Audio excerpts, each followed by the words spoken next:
the Grey Hat Beard podcast. Hello everyone and welcome to Grey Hat Beard show 6. This week we are going to try and be Corona Lite. We're going to try not too much talk about that. We're going to try and be a distraction, not cover too much about remote working and all the other great things you've been hearing about. People are sharing some lovely stories. We're going to try and go a little bit of a different tack. So we're going to talk about some of the news that's coming through outside remote working, mostly. And then we're going to talk about you won't be able to say this, contributing to open source projects. So we're going to talk a little bit about why and what the benefits of getting involved are. We're going to talk a little bit about what it means, especially when we're looking at GitHub, what some of the technical terminology, try and do a user's intro to that, and then going to go into a bit more detail about how you can be an effective contributor and what it means to run a project a little later. But in this first half, we're going to be talking about news. Before we get into that, a little bit of introduction. I am the Grey of Grey Hat Beard. My name's Kevin McDonnell. I'm a solutions architect at CPS, been working for many, many years in the SharePoint space, doing lots of bits, doing development, project manager, and across the board, jack of all trades, master of none, as I like to say. Our hat is Al over there. And my name's Al Eardley. So I work at CPS as well, and I look after modern workplace. Lots of experience with SharePoint, Office 365, and now more and more with Dynamics and the Power Platform. And our beard is...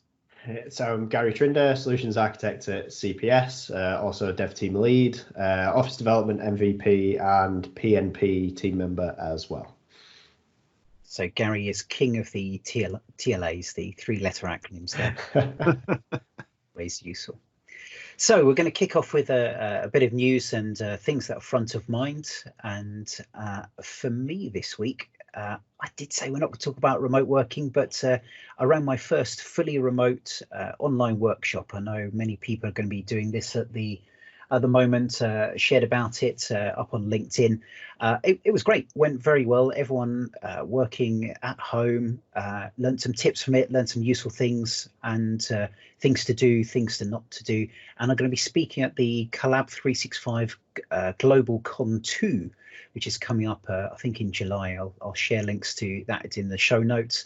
We'll be talking on all the things I've learned about running good workshops and how you can do them remotely.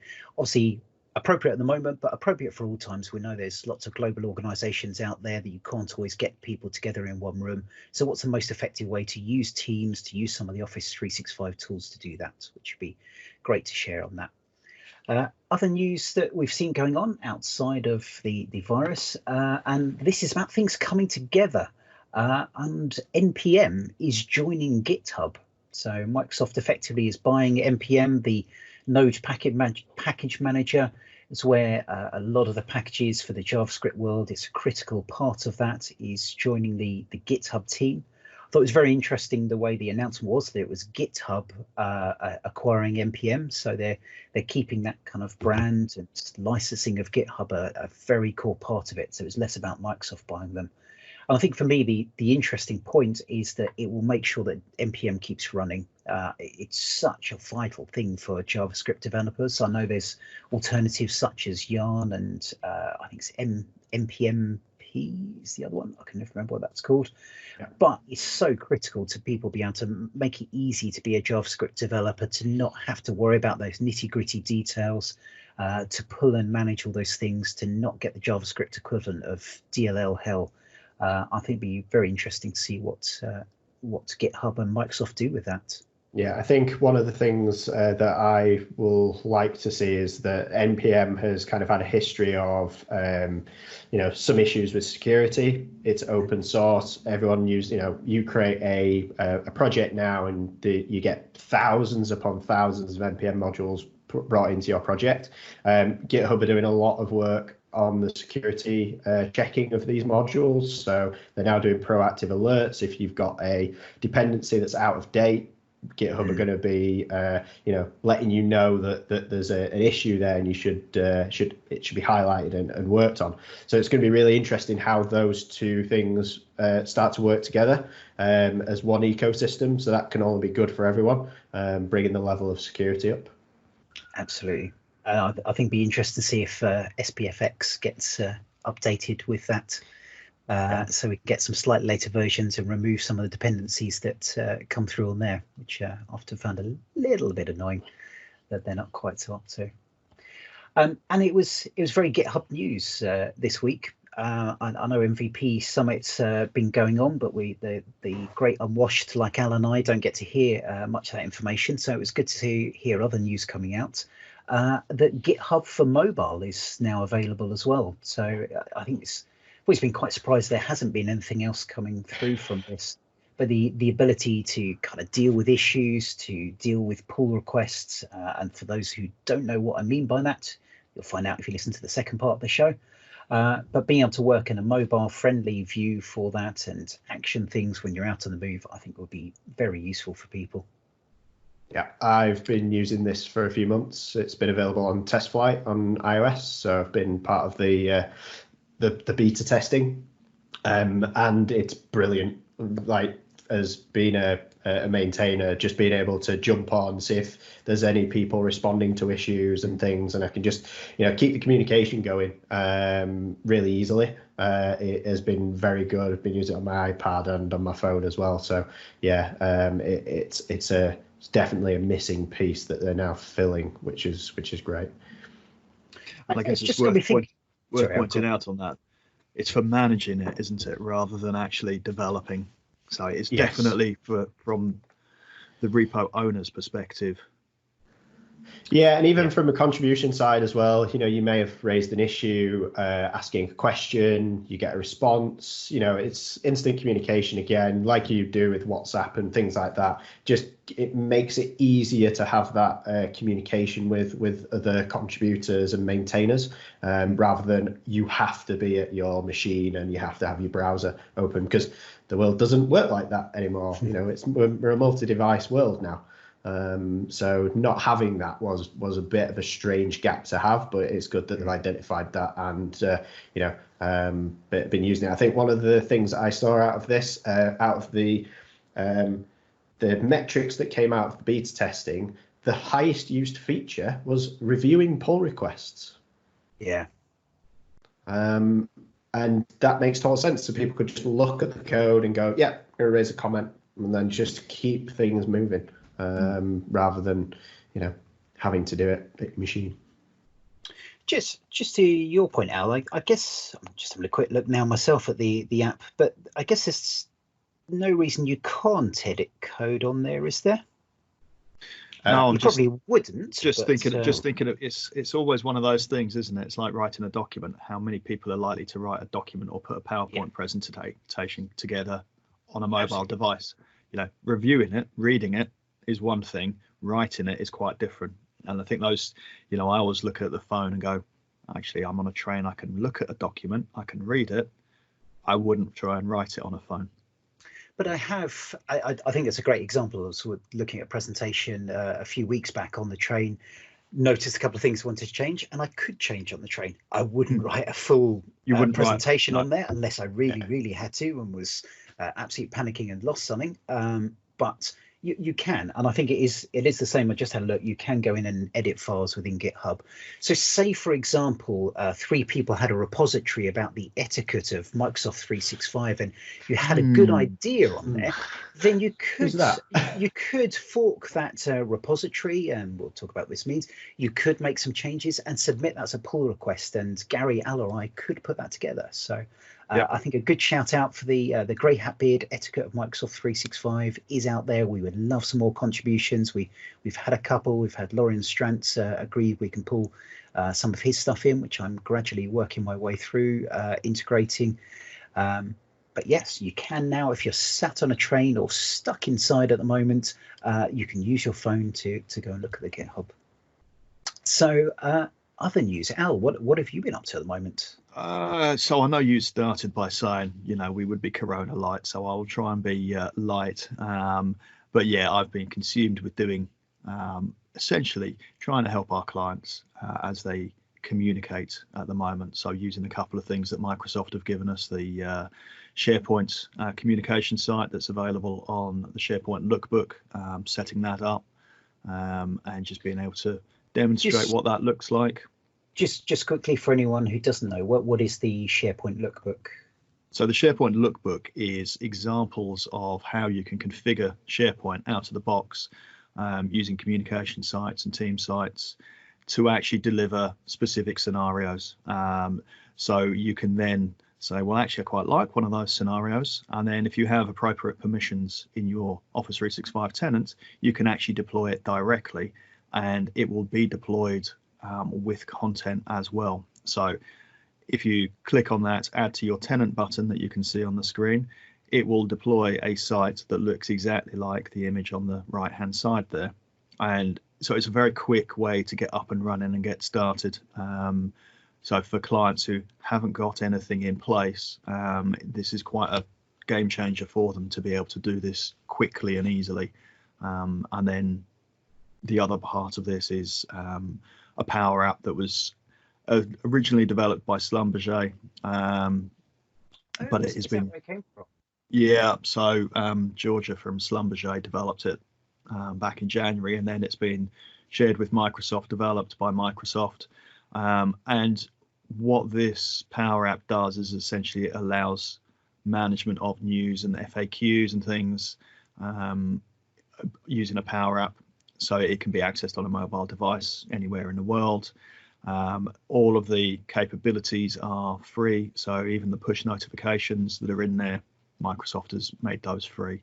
So yeah, my week has very much been focusing on how we support our clients at the moment, using these two free tools, and how we can enable them to get up and running quickly and effectively to maintain their business continuity. And I think what's great about these tools is that hopefully some people listen to this in more positive times in the future. And there are all sorts of crises that happen. This isn't just a one-off. This is something that can exist there. I think we've seen the benefits of using it, of getting news out to people. It helps highlight what is possible. This isn't a one-off. This is something that can be used across multiple events. Yeah, and I think these are really just trying to fill an immediate gap, rather than, they're not necessarily strategic tools. They are filling an immediate gap that we can resolve in a matter of hours, that really helps organizations communicate at the moment. Yeah. So as they start to move towards remote working, that's where we've really had to focus on supporting clients. Absolutely. And I think it's another great example of the SharePoint Lookbook. One thing I would say to people, it does need tenant admin rights for deploying those. I think if not all the solutions, certainly most solutions, if not all. For those who kind of go, oh, I haven't got that, go to dev.office.com, request a developer tenant, have somewhere where you can play and get your hands dirty with this. Dev.office.com is a great place. Then you can be a tenant admin, you can deploy and take a look at what's possible. I think the other thing about the Lookbook, we've been using it, since it was released as a design tool. It's got some really great samples. So we've been using it with clients to demonstrate what SharePoint can look like, and it just saves so much time. If you've got a scenario internally and you want to say, well, actually, this is how SharePoint could fulfill a need, find the right sample. It can be printed out into PDF. Take that, show it to your boss, and then you can hopefully persuade them that SharePoint's the right tool for communicating. And this isn't the old SharePoint that many people expected. Yeah. It looks a beautiful world. Gary, you've had a quiet week, I believe. Wish. Yeah, it's been quite a hectic week because this week was the MVP Summit, which was made virtual only, due to the current climate. So that's been taking place this week virtually in Microsoft Teams. So to kind of give you an understanding of how big this is, there's a single team with about 3,000 people in it, which has channels to deliver sessions from each of the product groups within Microsoft over the period of 4 days. And because of the time zones, these sessions are being run twice. Now, this doesn't mean that they're just recording them and then, oh, you come later. No. There's no recordings. So they're being run twice. So, the Microsoft people, the product groups who have turned this around in 2 weeks from an event that was going to be run in person to do this online is quite incredible, to be honest. And it shows the power of the tool as well. There were 820 sessions scheduled over 4 days. Now that is a lot. I was sitting in sessions and there's sessions going everywhere. But so that's 820, but they were all done twice as well. That was the total over the 4 days. When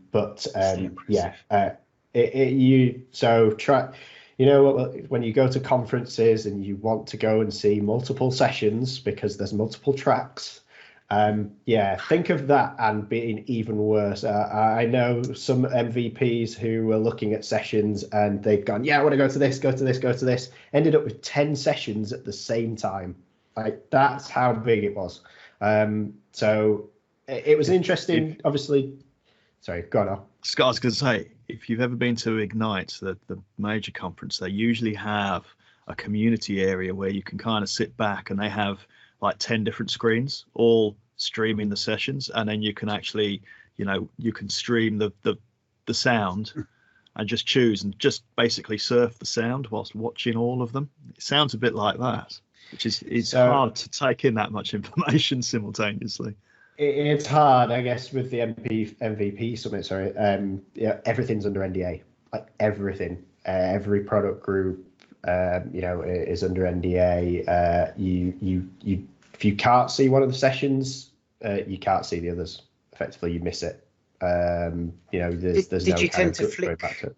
Did you tend to flick between sessions or? Well, that was one of the things that you could do that if you were thinking, I've joined this session, it's not quite what I expected. You did have the opportunity to just virtually walk out the room and into another one. It can be shared, but it was just interesting how the technology allowed you to do that and how Microsoft built this community as well. It wasn't just all about the sessions. There's community channels in there. Running the bigger events over live events in Microsoft Teams as well. Using that, again, using technology that we've all got, but just using it in a different way to run all these sessions was very impressive. What was the best thing you heard there? Damn it, nice. I thought I'd try. Oh, nice try. Tell you, but I would have to kill you. And everybody listening. Yeah. Lips are sealed. Yes. There's what actually you're meant to say is.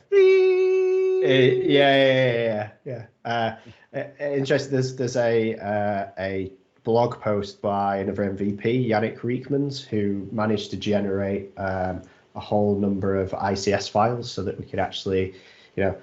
All of the meetings are set up like Teams meetings, so they all have individual calendars. So across all those groups, how do you actually aggregate them all?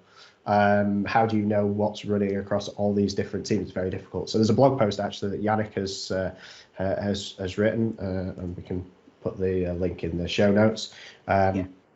He basically goes on about how the event was run and how he solved this problem as well, about getting invites across a whole team for all the meetings that were taking place. Yannick, thumbs up, because you've saved a lot of MVPs a hell of a lot of time by doing that. He definitely deserves a gold badge.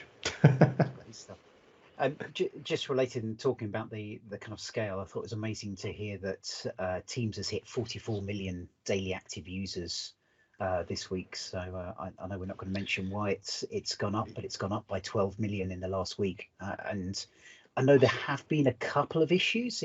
Things have been a little bit more unstable than they have in the past, but it's quite incredible. Really, I think the interesting question around that stat, though, is daily users. I would also like to know how much increased usage for each of those daily users there is. Because whilst people might have been using it and going, I might have one chat going on, they might now be spending their day doing Teams meetings. So the actual volume of usage for each of those existing individual users might have skyrocketed as well. Absolutely. Now, Gary, I know you had a couple of other bits of news. I think we're running out of time, sadly. And so what I'm going to do is put those links in the show notes. I know some stuff about the graph and some stuff about the PMP that we can share. But sadly, I don't think we've got time to chat about that because we need to get on to talking about contributing to open source. So we'll take a quick break in this half and then go into part 2.